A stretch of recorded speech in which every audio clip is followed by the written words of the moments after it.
ऋषि ने की झनक से अचानक शादी। घर लाते ही घर वालों के उड़े होश। कोलकाता की उस शाम आसमान का रंग गहरा स्लेटी हो चला था। रुक रुक कर हो रही बारिश स्वर्ण विला की खिड़कियों पर दस्तक दे रही थी। घर के भीतर का माहौल बाहर के मौसम से बिल्कुल अलग था। ऋषि यानी अनिरुद्ध की माँ अदिति आज बहुत खुश थीं। उन्होंने घर के मंदिर में दिया जलाया और पूरे घर को फूलों से सजवाया था। उनके लिए आज का दिन खास था क्योंकि उनका बेटा ऋषि एक लंबे समय के बाद वापस लौट रहा था। अदिति के मन में ढेरों अरमान थे। ऋषि की कामयाबी का जश्न, उसकी शादी की बातें और खानदान की विरासत को आगे बढ़ाने के सपने। वो बार बार मुख्य दरवाजे की ओर देखती और अपनी साड़ी के पल्लू को ठीक करती। उन्हें क्या पता था कि आज जो दस्तक दरवाजे पर होने वाली है वो उनके सपनों के महल को ताश के पत्तों की तरह ढा देगी। तभी अचानक दरवाजे की घंटी बजी। अदिति दौड़कर दरवाजे की ओर बढ़ीं। उनके पीछे परिवार के बाकी सदस्य, प्रताप जी, पिता, चाची और घर के नौकर भी जमा हो गए। जैसे ही भारी लकड़ी का दरवाजा खुला, ठंडी हवा का एक झोंका घर के अंदर दाखिल हुआ। सामने ऋषि खड़ा था, भीगा हुआ और थका हुआ, लेकिन वो अकेला नहीं था। उसके ठीक बगल में झनक खड़ी थी। झनक का चेहरा नीचे की ओर झुका था, उसकी आंखों से आंसू गिर रहे थे। लेकिन जिस चीज ने सबका ध्यान खींचा वो था झनक का रूप। वो लाल बनारसी साड़ी में थी, उसके गले में एक नया मंगलसूत्र चमक रहा था और उसकी मांग में गहरे लाल रंग का सिंदूर भरा था। ऋषि ने झनक का हाथ इतनी मजबूती से थाम रखा था कि जैसे वो दुनिया को बता रहा हो कि अब ये उसकी जिम्मेदारी है। पूरे हॉल में एक ऐसा सन्नाटा पसर गया जिसे केवल बारिश की बूंदों की आवाज ही तोड़ पा रही थी। अदिति के चेहरे की मुस्कान गायब हो चुकी थी। उनके हाथ से आरती की थाली कांपने लगी। उन्होंने अपनी नजरें पहले ऋषि पर डाली और फिर झनक की मांग में भरे उस सिंदूर पर। उनके लिए ये दृश्य किसी डरावने सपने से कम नहीं था। ऋषि, ये क्या है? अदिति की आवाज में कंपन था। तुम इस लड़की को इस हाल में घर क्यों लाए हो? और ये सब क्या तमाशा है?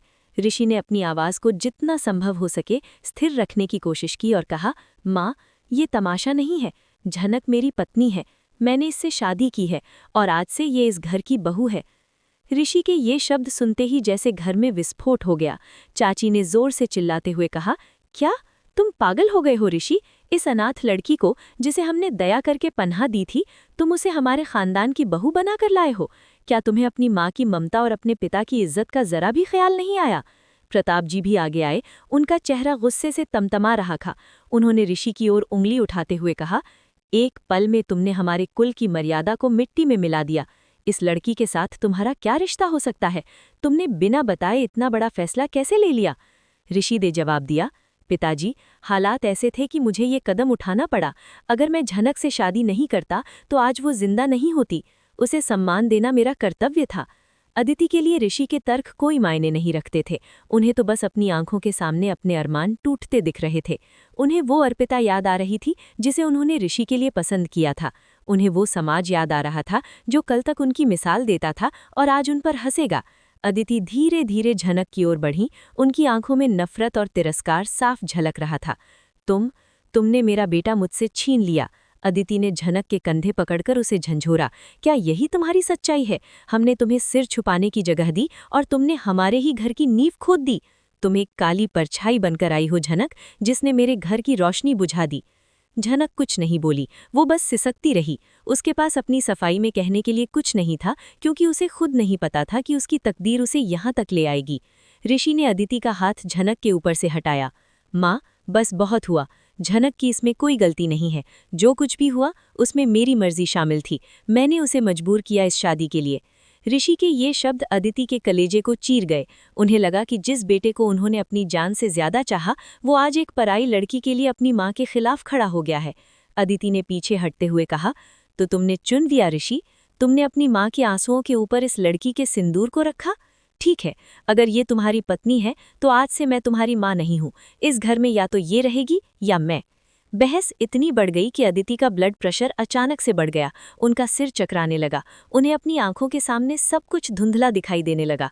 उन्होंने अपना हाथ दिल पर रखा और एक दर्दनाक आह भरी। माँ, ऋषि चिल्लाया, लेकिन इससे पहले कि वो उन्हें पकड़ पाता, अदिति की आंखें ऊपर की ओर चढ़ गईं और वे बेजान होकर फर्श पर गिर पड़ी। उनके हाथ से वो आरती की थाली छूटी और पूरे हॉल में पीतल के टकराने की गूंज फैल गई।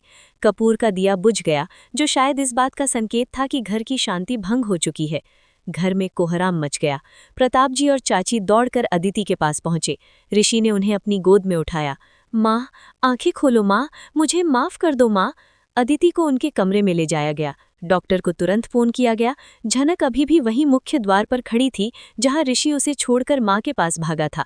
उसे लग रहा था कि वो कोई दुल्हन नहीं बल्कि कोई अपशकुन है जिसकी वजह से ये सब हुआ। घर के नौकर उसे ऐसी नजरों से देख रहे थे जैसे वो कोई अपराधी हो। उसे समझ नहीं आ रहा था कि वो घर के अंदर कदम रखे या बाहर बारिश में लौट जाए। उसकी मांग का सिंदूर अब उसे भारी लगने लगा था। उसे लगा कि ऋषि ने उसे बचा तो लिया, लेकिन इस घर की नफरत की आग उसे राख कर देगी। डॉक्टर ने अदिति की जांच की और उन्हें इंजेक्शन दिया। बाहर आकर उन्होंने प्रताप जी से कहा, इन्हें बहुत गहरा मानसिक सदमा लगा है, इनका दिल कमजोर है और इस तरह का तनाव इनके लिए जानलेवा हो सकता है। फिलहाल इन्हें पूरी तरह आराम की जरूरत है। डॉक्टर के जाते ही प्रताप जी ऋषि की ओर मुड़े। देख लिया तुमने, तुम्हारी इस एक जिद ने तुम्हारी माँ को मौत के करीब पहुंचा दिया है। अगर आज अदिति को कुछ हुआ तो याद रखना ऋषि, मैं तुम्हारा मुंह कभी नहीं देखूंगा। और उस लड़की से कह दो कि वो इस घर की बहू कभी नहीं बन पाएगी। उसे इस घर के सबसे कोने वाले कमरे यानी स्टोर रूम में रहना होगा, जहां से उसकी परछाई भी अदिति पर ना पड़े। ऋषि टूट चुका था। उसने कभी नहीं सोचा था कि उसका एक फैसला इतना भयानक मोड़ ले लेगा। वो धीरे से स्टोर रूम की ओर गया जहां झनक एक टूटी हुई कुर्सी पर रो रही थी। ऋषि ने उसके पास जाकर उसका हाथ पकड़ना चाहा, लेकिन झनक ने हाथ पीछे खींच लिया। ऋषि जी, आपने मुझे यहाँ लाकर बहुत बड़ी गलती कर दी। माँ जी की ये हालत मेरी वजह से हुई है, मुझे चले जाना चाहिए। ऋषि ने उसे गले लगा लिया और कहा, नहीं झनक, अब तुम कहीं नहीं जाओगी। ये मेरी लड़ाई है, मैं माँ को मना लूंगा। मैं सबको साबित कर दूंगा कि तुम गलत नहीं हो, बस मेरा साथ मत छोड़ना। लेकिन झनक जानती थी कि ये तो बस शुरुआत है। स्वर्ण विला की दीवारों के पीछे अब नफरत, साजिश और आंसुओं का एक नया दौर शुरू होने वाला था। रात का दूसरा पहर शुरू हो चुका था। जहां एक साधारण शादी के बाद घर में उत्सव का माहौल होता है, वहीं स्वर्ण विला में मातम जैसी खामोशी छाई थी। ऋषि के आदेशानुसार झनक को घर के सबसे पिछले हिस्से में बने एक पुराने स्टोर रूम में जगह दी गई थी। वो कमरा धूल, पुरानी रद्दी और जालों से भरा था। झनक अपनी लाल बनारसी साड़ी को समेटे फर्श पर बिछी एक फटी हुई दरी पर बैठी थी। उसकी आंखों के आंसू अब सूख चुके थे, लेकिन दिल के भीतर का दर्द बढ़ता जा रहा था। वो अपनी मांग के सिंदूर को आईने में नहीं बल्कि अपने भाग्य की लकीरों में देख रही थी। उसे लग रहा था कि ये सिंदूर उसके लिए सुरक्षा कवच नहीं बल्कि कांटों का ताज बन गया है। तभी दरवाजे पर हल्की दस्तक हुई। ऋषि हाथ में दूध का गिलास और कुछ बिस्कुट लिए खड़ा था। झनक, तुम अभी तक जागी हो? ऋषि की आवाज़ में अपराध बोध, गिल्ट साफ झलक रहा था। झनक उठी और सिर झुकाकर खड़ी हो गई। ऋषि जी, आप यहाँ क्यों आए? अगर पिताजी या चाची जी ने देख लिया तो फिर से बवाल होगा। ऋषि ने गिलास मेज पर रखा और झनक के करीब आया। ये मेरा घर है झनक, और तुम मेरी पत्नी हो। मुझे अपनी पत्नी का ख्याल रखने के लिए किसी की इजाज़त की ज़रूरत नहीं है। उस रात आलीशान कमरों के बजाय उस सीलन भरे स्टोर रूम में दो रूहों ने बिना कहे एक दूसरे का साथ देने का वादा किया। अगली सुबह जब सूरज की पहली किरण खिड़की के टूटे हुए शीशे से अंदर आई तो घर में हलचल शुरू हुई। अदिति को होश आ चुका था, लेकिन उनके चेहरे पर वो पहले जैसी कोमलता नहीं थी। उनकी आंखें अब पत्थर जैसी हो गई थी। जब ऋषि उनके पास गया तो उन्होंने अपना चेहरा दूसरी तरफ फेर लिया। माँ, आप दवा ले लीजिए, ऋषि ने धीमे से कहा। अदिति ने ठंडी आवाज़ में जवाब दिया, दवा तो तब काम करेगी ना ऋषि, जब जीने की इच्छा हो। तुमने तो कल रात ही मेरी चिता सजा दी थी। प्रताप जी कमरे में दाखिल हुए और ऋषि को बाहर जाने का इशारा किया। उन्होंने अदिति का हाथ थामकर कहा, अदिति, तुम चिंता मत करो। उस लड़की को हमने उसकी सही जगह दिखा दी है। वो इस घर की बहू कभी नहीं कहलाएगी। अदिति ने कसम खाते हुए कहा, जब तक वो लड़की इस घर में है, मैं ना तो अन्न ग्रहण करूंगी और ना ही इस कमरे की दहलीज पार करूंगी। तुमने उसे चुना है ऋषि, अब अपनी माँ को तिल तिल मरते देखो। परंपरा के अनुसार नई बहू को रसोई में पहली बार कुछ मीठा बनाना होता है। झनक ने सोचा कि शायद सेवा और समर्पण से वो घरवालों का दिल जीत सके। वो सुबह जल्दी उठी, स्टोर रूम की सफाई की और रसोई में गई। उसने बड़े चाव से सूजी का हलवा बनाया। जब वो कटोरा लेकर डाइनिंग टेबल पर पहुंची तो चाची और बाकी सदस्य वहां बैठे थे। चाची जी, मैंने माँ जी और आप सबके लिए नाश्ता बनाया है, झनक ने धीमी आवाज में कहा। चाची ने कटोरे की ओर देखा और एक तिरस्कार भरी हंसी हंसी। हलवा? तुम्हें लगता है कि तुम्हारे हाथ का बना खाकर हम अपनी पवित्रता खो देंगे? जिस लड़की ने अपनी चालबाजियों से हमारे बेटे को फंसाया, उसके हाथ का अन्न इस घर के लोग कभी नहीं चखेंगे। चाची ने वो कटोरा उठाया और खिड़की से बाहर फेंक दिया। हलवा मिट्टी में मिल गया, बिल्कुल वैसे ही जैसे झनक के अरमान। झनक की आंखों में फिर से आंसू भर आए, लेकिन उसने कुछ नहीं कहा और चुपचाप बिखरा हुआ हलवा साफ करने लगी। दोपहर होते होते पड़ोस की औरतें और कुछ दूर के रिश्तेदार अदिति का हाल जानने के बहाने घर जमा हो गए। असल में वो सब उस नई बहू को देखने आए थे जिसके चर्चे पूरे मोहल्ले में हो रहे थे। ड्राइंग रूम में कानाफूसी शुरू हो गई। सुना है ऋषि ने किसी अनाथ लड़की से मंदिर में शादी कर ली।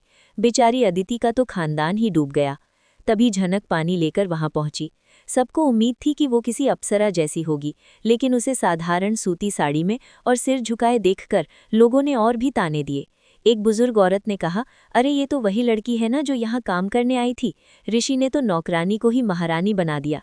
झनक को ऐसा लगा जैसे हजारों सुइयां उसके सीने में चुभ रही हों। ऋषि यह सब बर्दाश्त नहीं कर पा रहा था। वो बीच में आया और गरज कर बोला, आप सब यहाँ माँ का हाल पूछने आए हैं या हमारी निजी जिंदगी पर टिप्पणी करने? झनक मेरी पत्नी है और उसे सम्मान देना आप सबका फर्ज है। अगर नहीं दे सकते तो कृपया जा सकते हैं। ऋषि के इस व्यवहार ने आग में घी का काम किया और रिश्तेदार बड़बड़ाते हुए चले गए। शाम को घर में एक नया पात्र दाखिल हुआ, अर्पिता। वो शहर के बड़े बिल्डर की बेटी थी और अदिति ने हमेशा से उसे ऋषि के लिए पसंद किया था। अर्पिता खूबसूरत थी, आधुनिक थी और उसमें एक तरह का अहंकार था। अदिति ने अर्पिता को अपने कमरे में बुलाया और फूट फूट कर रोने लगी। देखो अर्पिता, इस लड़की ने सब बर्बाद कर दिया। अर्पिता ने अदिति के आंसू पोंछे और एक कुटिल मुस्कान के साथ कहा, आंटी आप परेशान मत होइए। जो चीज़ ज़बरदस्ती हासिल की जाती है वो ज़्यादा दिन टिकती नहीं है। ऋषि बस एक भावुक मोड़ पर है, मैं उन्हें वापस ले आऊंगी और उस झनक को तो मैं खुद इस घर से बाहर का रास्ता दिखाऊंगी। अर्पिता ने झनक को अपने निशाने पर ले लिया था।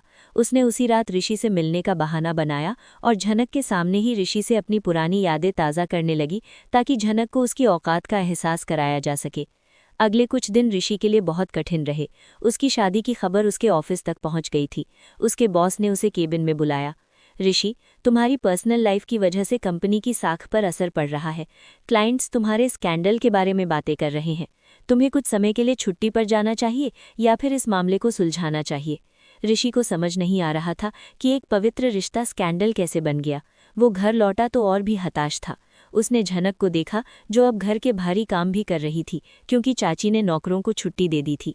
झनक को बर्तन मांजते देख ऋषि का दिल दहल गया। झनक, तुम ये सब क्यों कर रही हो? तुम इस घर की बहू हो, नौकरानी नहीं।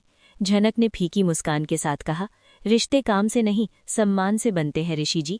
अगर काम करने से माँ जी की नफरत थोड़ी भी कम होती है तो मुझे मंजूर है। चाची और अर्पिता ने मिलकर एक नई योजना बनाई। उन्होंने झनक के पुराने सामान में से एक फर्जी चिट्ठी बरामद करने का नाटक किया। उस चिट्ठी में लिखा था कि झनक पहले से ही किसी और से प्यार करती थी और उसने ऋषि से शादी सिर्फ उसके पैसों के लिए की है। एक शाम जब पूरा परिवार हॉल में बैठा था, चाची वो चिट्ठी लेकर चिल्लाती हुई आई, भैया देखिए इस लड़की का असली चेहरा। ये ऋषि से प्यार नहीं करती, ये तो हमारे पैसों की भूखी है। उन्होंने वो फर्जी खत प्रताप जी और ऋषि के सामने फेंक दिया। प्रताप जी ने पत्र पढ़ा और ऋषि को थप्पड़ मार दिया।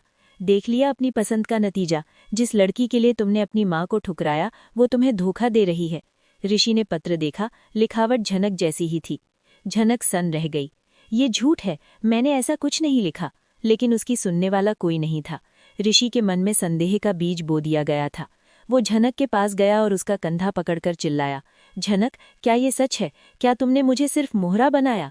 झनक की आंखों से खून के आंसू बहने लगे। ऋषि जी, क्या हमारा रिश्ता इतना कमजोर है कि एक कागज का टुकड़ा उसे तोड़ देगा?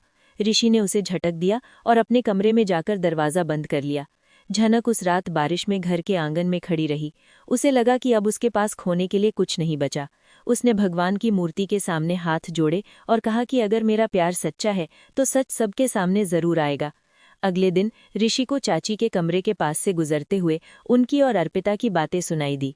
अर्पिता, वो फर्जी चिट्ठी वाला आइडिया काम कर गया। ऋषि अब झनक की सूरत भी नहीं देखना चाहता। ऋषि के पैरों तले जमीन खिसक गई। उसे अपनी गलती का एहसास हुआ। उसने तुरंत कमरे में घुसकर चाची को रंगे हाथों पकड़ लिया। तो ये सब आपका खेल था? ऋषि ने सबको हॉल में बुलाया और चाची का पर्दाफाश किया। प्रताप जी और अदिति भी दंग रह गए। ऋषि ने झनक के पास जाकर उसके पैर पकड़ लिए। मुझे माफ कर दो झनक, मैं दुनिया का सबसे बुरा पति हूँ जिसने तुम पर शक किया। सच सामने आने के बाद भी अदिति का दिल नहीं पिघला। उन्होंने देखा कि ऋषि और झनक और भी करीब आ गए हैं। अदिति उठी और हाथ में केरोसिन का डिब्बा लेकर अपनी साड़ी पर छिड़कने लगी। माँ, ये क्या कर रही हैं आप? ऋषि चिल्लाया। अदिति ने माचिस की तीली हाथ में ली और कहा, ऋषि, अब फैसला तुम्हें करना होगा। या तो ये लड़की आज इस घर की दहलीज से बाहर जाएगी या मैं खुद को आग लगा लूंगी। मुझे सच और झूठ से मतलब नहीं है, मुझे बस इस लड़की से छुटकारा चाहिए। बोलो, तुम्हें तुम्हारी माँ चाहिए या ये पत्नी? पूरे घर में सन्नाटा पसर गया। ऋषि के सामने अब तक की सबसे बड़ी चुनौती थी। एक तरफ उसका प्यार, उसका कर्तव्य था, और दूसरी तरफ उसकी माँ की जान। झनक ने ऋषि की आंखों में देखा और समझ गई कि अब उसे ही कोई बड़ा बलिदान देना होगा।